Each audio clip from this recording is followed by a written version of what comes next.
तो मैं जब उसके रास्ते और दर्शन का चिंतन करता हूँ तो मैं ये पाता हूँ कि सनातन जीवन शैली इस अर्थ युग में आय का सबसे बड़ा साधन है। अगर आप समाज से बेरोजगारी खत्म करना चाहते हैं तो आपको एक्सपर्ट्स बनाने पड़ेंगे, और जब आप एक्सपर्ट बनाएंगे तो वो एक्सपर्ट जो अपनी एक्सपर्ट ओपिनियन देंगे, वो एक्सपर्ट ओपिनियन के द्वारा ही विश्व का कल्याण हो सकता है। हम लोगों के साथ दुर्भाग्य क्या है कि हम लोग जानते सब कुछ हैं। आप किसी से रामायण की बात करिए वो पूरी बात बता देगा, किसी से महाभारत की बात करिए वो पूरी बात बता देगा, किसी से कोई बात करिए वो सब बात बता देगा। लेकिन प्रॉब्लम क्या है कि उसको ना रामायण के बारे में कोई चीज़ मालूम है, ना भारत महाभारत के बारे में मालूम है।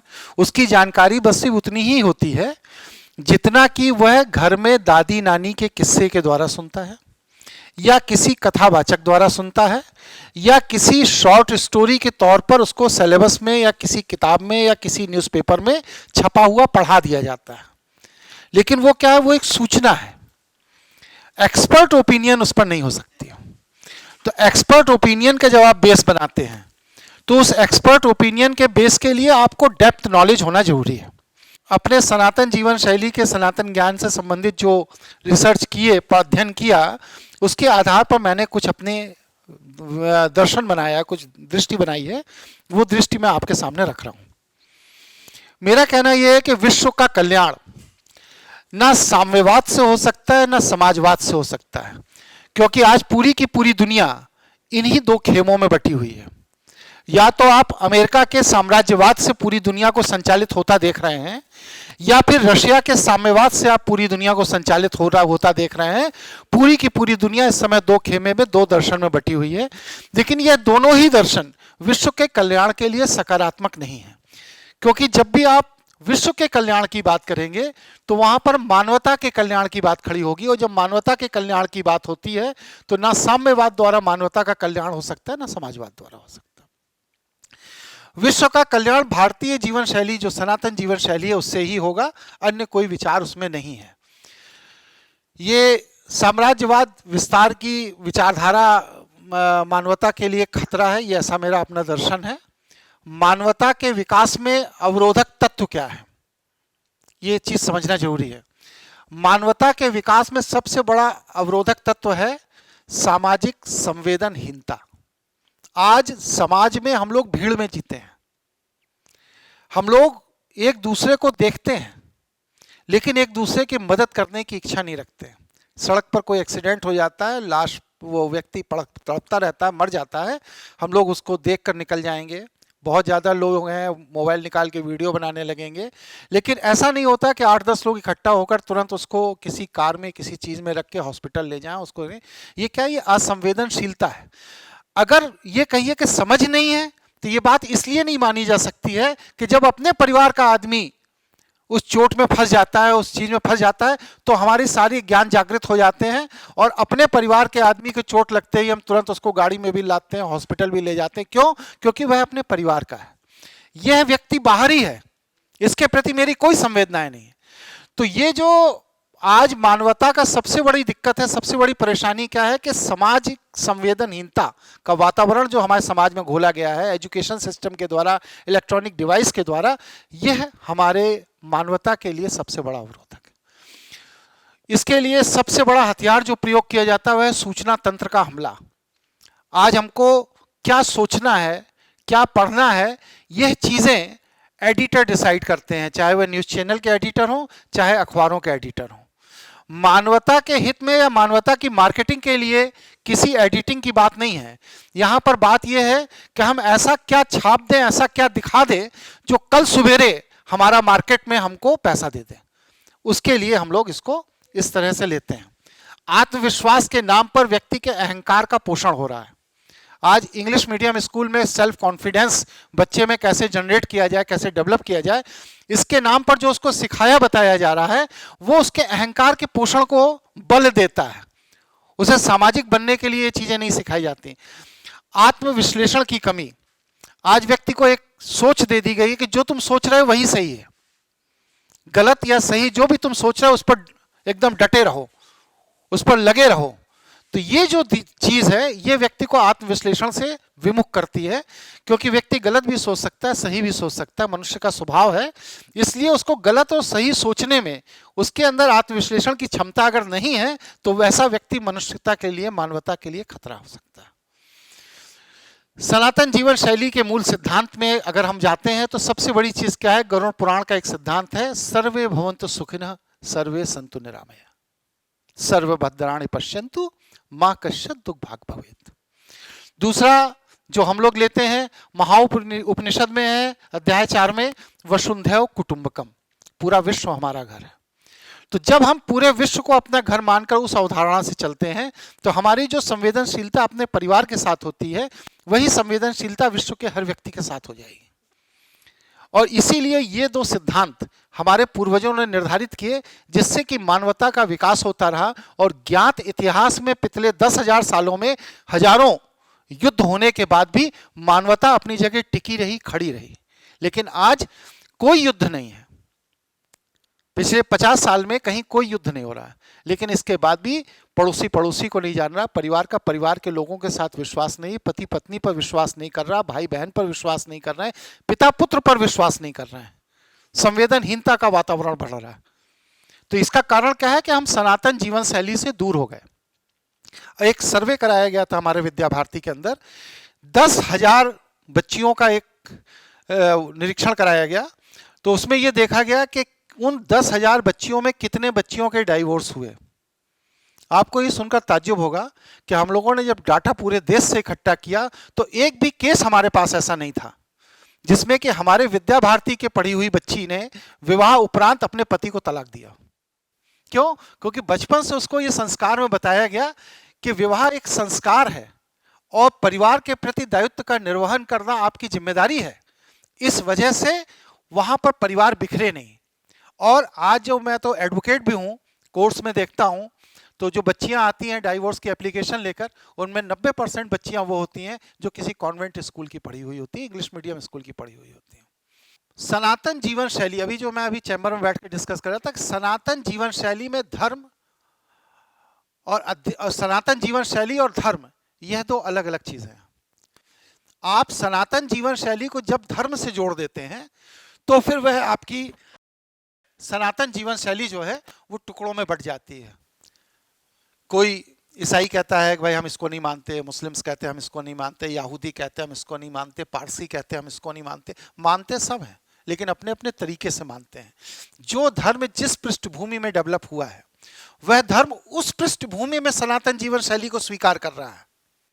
जहां पर जल का अभाव है वहां पर जब धर्म डेवलप हुआ तो वहां पर क्या है कि भाई हाथ को धोना है तो वो पानी लेकर उल्टा धो रहे हैं, क्योंकि उनको एक अंजुली पानी में यहां से यहां तक हाथ धो लेना है। हमारे यहाँ हर 20 किलोमीटर के बाद नदी बह रही है, नहर बह रहा है, झरना बह रहा है, इसलिए हम लोग हाथ को यूं लेकर धोते हैं। तो वहां के धर्म में हाथ को उल्टा धोना इसलिए उनकी मजबूरी है क्योंकि वह धर्म रेगिस्तान में पनपा। वहां पर दातून करने के बाद उसको आगे काट देते हैं, काट के रख लेते हैं, अगले दिन फिर करते हैं, क्योंकि वहां पर वनस्पति नहीं है। लेकिन हमारे यहाँ वनस्पति है, हम लोग दातून करते हैं उसको फेंक देते हैं, अगले दिन दूसरी डाल तोड़ते हैं, दूसरे से दातून करते हैं। डेवलप हुआ है। विश्व में बस सिर्फ सनातन जीवन शैली ही एक ऐसा जीवन पद्धति है जो संपन्नता से निकल के आई है। बाकी विश्व के सारी जीवन शैलियां अभाव से निकल के आई हैं, चाहे वह रेगिस्तान से निकली हो, चाहे वह बर्फ से निकली हो, और चाहे वो मतलब यूरोप का है, पूरी की पूरी बर्फ के ग्लेशियर्स रहते हैं, 6 महीने 8 महीने वहाँ बर्फ रहती है। तो वहाँ पर बर्फ रहने के कारण एग्रीकल्चर नहीं है, चीज़ें नहीं है, सड़कें बना ली हैं, बिल्डिंगें बना ली, लेकिन खाने का अनाज कहाँ से लाओगे? पास्ट हुई है। तो जब अभाव से चीजें निकल के आती हैं तो वह जीवन शैली अलग हो जाती है, और संपन्नता से निकल के आती है तो वो जीवन शैली अलग हो जाती है। इसीलिए भारत विश्व में एक ऐसा देश है जिसमें सबसे ज्यादा त्योहार मनाए जाते हैं, क्योंकि संपन्नता है तो हम अपने जीवन को हर्ष उल्लास से जीते हैं, और जहां पर अभाव है वहां पर वो सिलेक्टेड फॉर्म में अपनी संपन्नता को जीते हैं। तो इसलिए ये फर्क है हमारी और उनकी जीवन शैली में। वो उनकी जीवन शैली, उनका एजुकेशन सिस्टम, उनके लॉ, उनकी चीजें हमारा आदर्श नहीं हो सकती, क्योंकि वह अभाव में से उपजे हैं, और हमारी अपनी सारी चीजें हमारी अपनी हैं, हम संपन्नता से उपजे हैं, इसलिए हमारा जीवन शैली उनसे आदर्श है और उचित है। इसलिए हमें अपनी जीवन शैली के अनुरूप ही जीवन जीना चाहिए। और सनातन जीवन शैली और को धर्म से जब हम अलग कर देंगे, तभी हम सनातन जीवन शैली की अच्छाइयां और बुराइयां दुनिया के सामने रख सकेंगे। वरना क्या होगा कि सनातन जीवन शैली पर जब धर्म रहेगा, तो ये धर्म जीवन शैली धर्म के द्वारा संचालित जब मानी जाएगी, तो उस स्थिति में बहुत से दूसरे धर्म को मानने वाले आपकी जीवन शैली को नाकार देंगे, मना कर देंगे। विचार विश्व की सबसे बड़ी आवश्यकता है मानवता की रक्षा, क्योंकि सारी चीजें तब खड़ी होती हैं जब मनुष्य जीवित है। अगर मनुष्य ही नहीं है तो सारी चीजें खत्म हो जाएंगी। व्यक्ति धर्मनिरपेक्ष हो ही नहीं सकता। क्यों? कारण क्या है कि व्यक्ति को संचालित करने के लिए, उसके विवेक को संचालित करने के लिए किसी ना किसी मानदंड, किसी ना किसी मापक की आवश्यकता है। अगर कोई भी मानदंड नहीं है, कोई भी मापक नहीं है, तो आप कैसे अंतर करोगे ये पत्नी है और ये बहन है, या ये मेरी माँ है और ये मौसी है? आप डिफाइन नहीं कर सकते। तो उसको डिफाइन करने के लिए आपको किसी ना किसी सिद्धांत का अनुपालन करना पड़ेगा, और जब आप सिद्धांत का अनुपालन करते हैं तो वही धर्म है। ठीक है? अर्थात सरल शब्दों में कहा जा सकता है कि समाज को व्यवस्थित तरीके से चलाने के लिए हमारे ऋषियों मुनियों द्वारा जिन नियमों को रिसर्च करके, शोध करके समाज को दिया गया, और समाज ने अनुभव में ये पाया कि इन नियमों को अपनाने से समाज व्यवस्थित तरीके से चल रहा है, तो उनको धर्म की संज्ञा दे दी गई, क्योंकि समाज ने उन नियमों के समूह को धारण कर लिया, इसलिए वही धर्म है। ठीक है? मानवता के रक्षार्थ सनातन ज्ञानपीठ जो हमारी अपनी संस्था है, उसने जो रिसर्च किया है उसको मैं आपके सामने रख रहा हूं। मानवता की रक्षा होगी 5 ग से। इसका मैं और जगह भी वर्णन किया है। वह 5 ग कौन से हैं? पहली ग है गाय, गंगा, गीता, गायत्री और गुरु। यह 5 ग ऐसे हैं जिनके द्वारा मानवता की रक्षा होगी, विश्व की रक्षा होगी, राष्ट्र की रक्षा होगी। हम इन 5 गा से जितना विमुख होंगे, उतना ही मानवता के लिए खतरे बनते चले जाएंगे। गाय का तात्पर्य जो है वो हमारे शास्त्रों में उसका वर्णन इस तरह मिलता है कि गाय देवलोक का प्राणी है, जो कि समुद्र मंथन में सुरभि और कामधेनु के रूप में हमारे ऋषियों को प्राप्त हुआ। दूसरा, गंगा देवलोक का नदी है, जिसको कि भागीरथ प्रयास करके पृथ्वी लोक पर लाए थे। तीसरा, गीता, वह देव ज्ञान जो भगवान श्री कृष्ण द्वारा स्वयं प्रदान किया गया था। गायत्री, वह देवलोक की ऊर्जा है जिसे विश्वामित्र ने मानवता के लिए समाज में इंट्रोड्यूस किया था। और गुरु शिष्य परंपरा, वह ईश्वरीय ज्ञान की व्यवस्था है जिसमें ज्ञान बिकता नहीं है, ज्ञान का अनुपालन किया जाता है। तो यह 5 गा जिस समाज में स्वीकार्य है, वही समाज आगे विकास कर सकता है और मानवता की रक्षा कर सकता है, अन्य कोई नहीं।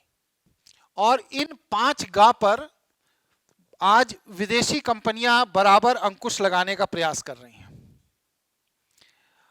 क्यों लगाने का प्रयास कर रहे हैं? उसके पीछे उनका कारण क्या है कि यह 5 ग उनकी मार्केटिंग पॉलिसी के खिलाफ है। हमारे यहां भूमि बेची नहीं जाती थी, उसका कोई मूल्य का वर्णन नहीं मिलता शास्त्रों में। हमारे यहां भूदान होता था।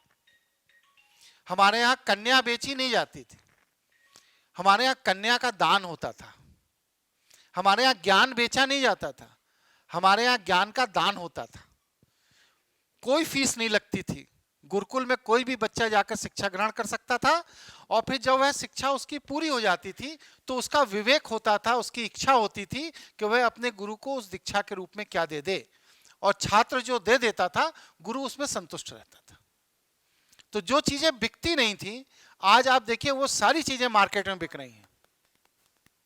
इसीलिए हमारा पतन हो रहा है, मानवता का पतन हो रहा है। जिन क्षेत्रों में विश्व के, आप देखिए अफ्रीका में चले जाइए, ब्राजील में चले जाइए, विश्व के जिन जिन देशों में इन 5 ग का पतन हो गया, आज वहां मानवता खतरे में खड़ी हो गई, मानवता भी समाप्त हो गई। गाय सहज संतुलित आहार का प्रतीक है। अगर हम सहज संतुलित आहार को खत्म कर देंगे तो सोचिए हमारा जीवन यापन कैसा होगा। कितना असहज हो जाएगा। गंगा प्राकृतिक संपदा को संरक्षित करती है, उसके मतलब प्रतिनिधि के तौर पर है। तो हमें प्राकृतिक संपदाओं को दोहन नहीं करना है, उनका शोषण नहीं करना है। और गीता ज्ञान का प्रतीक है, गायत्री ईश्वरीय ऊर्जा का प्रतीक है, और गुरु शिष्य परंपरा जो है ये अगली पीढ़ी को सही मार्गदर्शन करने का प्रतीक है।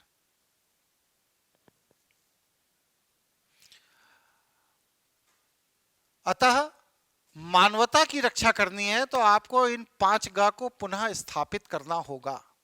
अगर आप ये 5 गा पुनः स्थापित नहीं कर रहे हैं तो आप मानवता की रक्षा नहीं कर पाएंगे।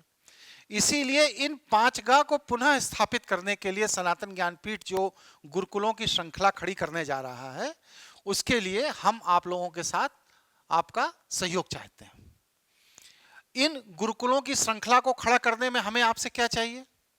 पहली चीज, बस एक गुरुकुल के लिए 5 एकड़ भूमि चाहिए।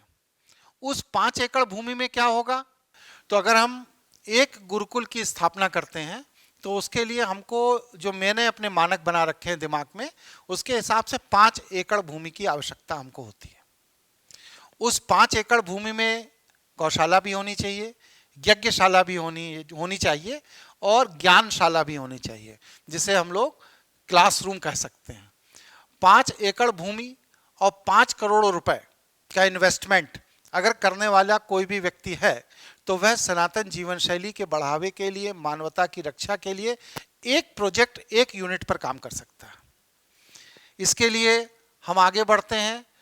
सनातन ज्ञानपीठ की इस प्रोजेक्ट की जब हम स्थापना करते हैं तो 5 वर्ष बाद प्रतिवर्ष हम इसके अंदर से 100 ऐसे सनातन ज्ञान के योद्धाओं को पैदा कर सकते हैं जो विश्व के किसी भी देश में जाकर के सनातन ज्ञान का प्रचार प्रसार कर सकते हैं, और उस सनातन ज्ञान के प्रचार प्रसार के द्वारा विश्व के किसी भी देश में अपने को स्थापित कर सकते हैं। और इस स्थिति में अगर 10 वर्ष हम काम करते हैं तो पूरी दुनिया में हम 500 आश्रम स्थापित कर सकते हैं।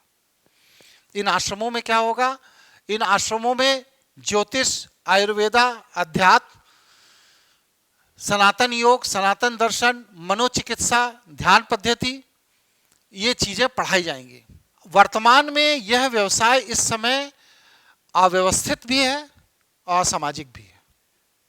इस समय इनको कोई भी व्यक्ति स्वीकृति नहीं दे रहा है। ज्योतिष को कपोल कल्पित कह दिया जाता है, आयुर्वेद की जगह मेडिकल साइंस आ गई, अध्यात्म की जगह कथा कहानियां आ गई, सनातन दर्शन की जगह पश्चात दर्शन की ओर लोगों का रुझान बढ़ गया, मनोचिकित्सा की जगह दूसरी तरफ चले गए। तो ये जो चीजें हैं इन्होंने मानवता के लिए खतरा पैदा कर दिया। अब हम आ जाते हैं इसके द्वारा विश्व का बजट कैसे बनाया जा सकता है। तो मैं एक सामान्य बात कहता हूं कि मान लीजिए पूरी दुनिया में छोटे से छोटा और बड़े से बड़ा ज्योतिषी अगर ढूंढा जाए तो पूरे विश्व में एक जनरल आंकड़ा जो मैंने निकाला कि गांव के फुटपाथ के किनारे बैठे हुए ज्योतिषी से लेकर के आज जो कनाडा और इंग्लैंड के अंदर ज्योतिष का व्यवसाय कर रहे हैं, इनकी संख्या लगभग 30 लाख, जो कि 700 करोड़ लोगों को संचालित करते हैं, मार्गदर्शन देते हैं, डायरेक्ट इनडायरेक्ट। और अगर एक ज्योतिषी की ज्यादा बड़ी बात है, एक औसत इनकम 50,000 रुपए साल की मान ली जाए, जो कि होती नहीं है, क्योंकि लाख सवा लाख रुपए तो महीने में मैं ही पैदा कर लेता हूँ, है। तो अगर हाँ एवरेज 50,000 में साल की मान रहा हूँ, महीने की नहीं साल की मान रहा हूँ, तो आप सोचिए कि पूरी दुनिया में जो ज्योतिष का धंधा हो रहा है वो इतना बड़ा धंधा हो रहा है। इसी तरह आयुर्वेदा को हमने कैलकुलेट किया तो उसको आयुर्वेदा का जो मार्केट है दुनिया में वो इतना है। इसी तरह हम आगे आते हैं, कथा, प्रवचन और चढ़ावे का धंधा देखते हैं। तो उस बिजनेस को अगर हम व्यवस्थित तरीके से करते हैं तो इस समय पूरी दुनिया में इतना बड़ा बिजनेस चल रहा है। इस तरह सनातन योगा के जो क्लासेस पूरी दुनिया में हो रहे हैं उनका बजट जो है वो ये है, ठीक है। इसको उसमें फॉर्म में वैसे अभी हम करेंगे। और मेडिटेशन भी इस समय एक बहुत बड़ा बिजनेस है। तो मेडिटेशन, हाँ मेडिटेशन का बिजनेस जो भारत में ही अकेले हो रहा है, तो मेरे एक जानने वाले हैं वो $21,000 लेते हैं पर सेमेस्टर, 7 दिन का कोर्स है उनका। हाँ, और उसमें रहना खाना पीना सब आपको वहीं मिलेगा है। लेकिन लोग दे रहे हैं, और उनके यहाँ 1,000 आदमी का एक बार में बैच चलता है, 1,000 आदमी का। हाँ, और ऐसे वो साल भर में 8-10 बैच क्रॉस कर देते हैं, हर महीने एक बैच औसत चलता है। तो आप समझ लीजिए कि इसका कितना बड़ा बिजनेस। लेकिन क्या है कि अब जैसे मनोचिकित्सा है, ऑरा हीलिंग है, रेकी है, शक्तिपात है, उसका ये बिजनेस है। ये सब डाटा मैंने विधिवत सर्च करके ढूंढ ढूंढ के निकाले हैं, ठीक है। इस तरह हम जो पूरी दुनिया में देखते हैं वो 12 लाख करोड़ का बिजनेस है ये। और आप देखिए 1.12 लाख करोड़ का ये रेलवे का बजट है, लगभग इस बजट के आसपास ये बिजनेस है जो पूरी दुनिया में चल रहा है। अब क्या है कि ये टुकड़ों टुकड़ों में चल रहा है, अलग अलग लोग इसको चला रहे हैं। इसी वजह से आपके प्रोडक्शन करने का तरीका और हमारे प्रोडक्शन करने के तरीके में अंतर है। आपकी कथा कहने के तरीके और मेरे कथा कहने के तरीके में अंतर है। आपकी ऑरा हीलिंग या किसी दूसरी मनोचिकित्सा में और मेरे मनोचिकित्सा पद्धति में अंतर है, क्योंकि वहां पर कोई सिस्टमैटिक सिस्टम नहीं है। यूनिवर्सिटीज के अंदर इस तरह के कोई सिस्टमैटिक क्लासेस नहीं है। और अगर ये सिस्टमैटिक क्लासेस और सारी चीज़ों को व्यवस्थित तरीके से एक चैनल, एक बैनर के नीचे लाया जाए, तो ये बिजनेस, ये काम अपने आप में इतना व्यवस्थित है कि इसमें पैसे की कहीं कोई प्रॉब्लम नहीं है। और ये मैंने मिनिमम बजट लेकर चला हूँ सारी चीज़ों का। तब अब क्या है कि इसको हम लाएंगे कैसे? इसको लाने के लिए हमें टीम बनानी पड़ेगी।